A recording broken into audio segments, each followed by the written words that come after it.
All right, everyone. Today, we're talking about a developing story from the world of boxing that's just deeply tragic. And this one goes way beyond the ring. It's a story of devastating loss, incredible survival, and a nation's concern for one of its biggest heroes. Yeah, the headline is it's a gut punch. Two-time former world heavyweight champion Anthony Joshua has been hospitalized after a really severe car crash in Nigeria. And tragically, this incident was fatal, claiming the lives of two people he was with. So let's start by digging into what happened right after this crash, an event that has sent absolute shockwaves far beyond just the world of sports. And this is really the most heartbreaking part of this whole thing, the human cost. 2 lives were tragically cut short in this accident. Before we get into the latest on Joshua's condition, it's so important that we take a moment to honor the victims. The 2 people who sadly passed away have been identified as Sina Ghami and Latif Ayodele. Our thoughts are just completely with their families and everyone who loved them.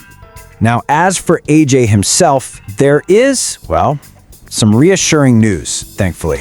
A joint statement came out from the Lagos and Ogun State governments, and they've confirmed that he's in stable condition. He doesn't need any emergency surgery, which is great to hear, but he is going to stay in the hospital for observation. And the accounts from the scene, they're just harrowing. The photos that started circulating online showed Joshua being helped out of this completely wrecked vehicle, and you could just see he was wincing in pain. It's a really tough image that just makes you realize how lucky he is to be stable. Okay, so as you'd probably expect with a situation like this, the details of what actually happened, they're still a bit murky.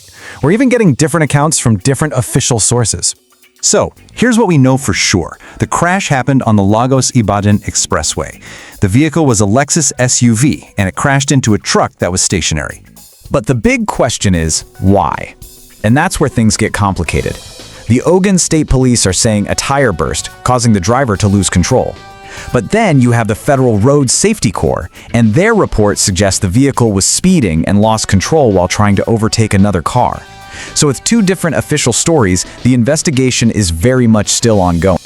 The reaction to this, as you can imagine, has been just massive. It's coming from all over, from the guy he just fought in the ring, all the way up to the highest office in Nigeria. And you know who was one of the first to speak out? His most recent opponent, Jake Paul. Just days after their big fight, he put all that rivalry aside. His message really puts it all in perspective, right? Life is so much bigger than boxing. It's a real class act and a powerful show of humanity. And to really get why this has hit so hard in Nigeria, you have to understand his story. I mean, yeah, he fights under the British flag, but his parents are Nigerian. He has such deep roots and a strong connection to the country. So for so many people there, this feels like it happened to one of their own. And look, if you need any more proof of how much he means to the nation, this is it. The president of Nigeria, Bola Tinubu, didn't just put out a statement. He personally called Anthony Joshua in the hospital. He called him to give his condolences and wish him a speedy recovery. That one gesture tells you everything about AJ's status there. So that brings us to the road ahead. As AJ starts to recover, everyone's asking, what does this mean for his career? A career that was, let's be honest, on a major upswing. I mean, the timing of this is it's unbelievable, really. This tragedy happened only 10 days after that massive knockout victory over Jake Paul. He was on top of the world, looking sharp, silencing critics. The whiplash between that professional high and this devastating personal low is it's hard to even comprehend.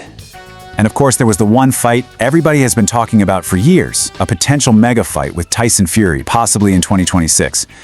Right now, though, all of that seems so unimportant. It's all about his health, his recovery, and just processing this immense loss. So, as we wrap this up, it leaves us with a really heavy question. Recovering physically is one thing, but surviving an accident that took the lives of your friends, the mental and emotional journey from that is something else entirely. It really makes you wonder, beyond just getting back on his feet, how is this going to reshape Anthony Joshua's journey, not just as a fighter, but as a man?